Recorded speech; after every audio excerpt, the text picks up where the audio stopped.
Good afternoon, Guardians. I'm Dylexion, and today we'll be talking about the upcoming Shadowkeep expansion for Destiny 2 coming on September 17th, 2019 on all platforms, but more on that later. Now, I will preface this by saying you should go ahead and watch the VOD from their latest Twitch stream announcing Shadowkeep, as well as the Vidoc they released shortly after, due to the fact I won't be covering some of the information included, at least not in this video. Today is the 6th of June 2019, and Bungie just announced a ton of new information about the upcoming DLC Shadowkeep, including that it will be bringing Guardians back to Earth's moon for the first time in almost 5 years, but with a twist. It would seem that Bungie are going to be returning to their roots with Shadowkeep, and this quote says it all.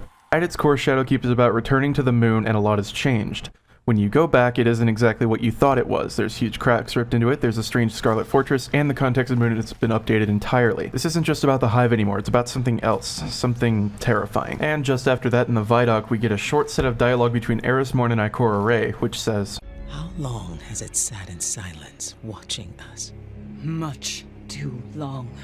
Having Eris Morn back in the fold instantly signals, to me at least, that there is going to be a sudden tone shift and change in terms of the storyline, being that there's a massive threat coming and it's going to get really, really ugly. And then we get another line from Eris Morn saying, "You're all insufferable!" After that, one of the members of the team states that what they want to tap into is what makes Guardians afraid, what their worst fears are. And they go on to say that what Shadowkeep refers to is all the horrors that Eris has unleashed on the solar system, and that these nightmares, as they're calling them, are, quote, manifestations of a Guardian's past. And they pose the question, what if the villains that you thought were well into the ground actually weren't, and they were being resurrected by the darkness? This immediately makes me think of Yrute, which, if you remember in Destiny 1, she was a boss in the Dark Below raid, Crota's End. And she was the one that resurrected Crota into the ghostly form that we fight him later in that raid. Does this mean that she's resurrected herself as well? I'm sure we'll find out more as we get closer to September, but for now, let's continue with what information we do have. They go on to say that Eris is trying to figure out how she unleashed this kind of madness, and that she needs your help to do so, and also that you can't just kill them and make them go away, which again brings me back to Yrute, but I digress. They also continue to go on and say that players think they can deal with this. We killed Crota, we killed Oryx, so it's no big deal, right? And they go further to say that, quote,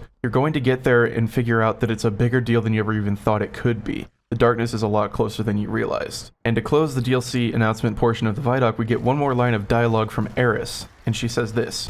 "Now you know my suffering." Now I'd like to talk about the all platforms part of this, which I said I would get to later. Bungie has officially announced that Destiny 2 will be coming to Google's streaming service Stadia, and it will also be free to play for new Guardians who get the now renamed version of the game, New Light. Now, they haven't been very clear on this, but from what we do know from the Vidoc is that new Guardians will start in the Cosmodrome, a la Destiny 1's Eyes Up Guardian scene, and will go through the beginning prologue of Destiny 1 and then fly to the tower. What happens after this is unclear, but what they have said is that players who use the New Light version of the game will be able to play everything in the game, including going to the Tangled Shore in Dreaming City, Crucible, and full access to Gambit. Not sure about Gambit Prime, but this will all be absolutely free. With this announcement also came the announcement of cross-save, which means if you play on PC and say have friends on Xbox, PlayStation 4, or Stadia that play the game, you will be able to carry your Guardian over to those other platforms and band together with your Fire team wherever they are. Though they've been quite unclear in terms of how they're going about the mechanics of carrying your Guardian over as of now, I'm sure we'll get more information as we get closer to its implementation. And with that, I'll be leaving you. Have a great season of opulence, Guardians. I'm Dylexion, and I'll see you starside.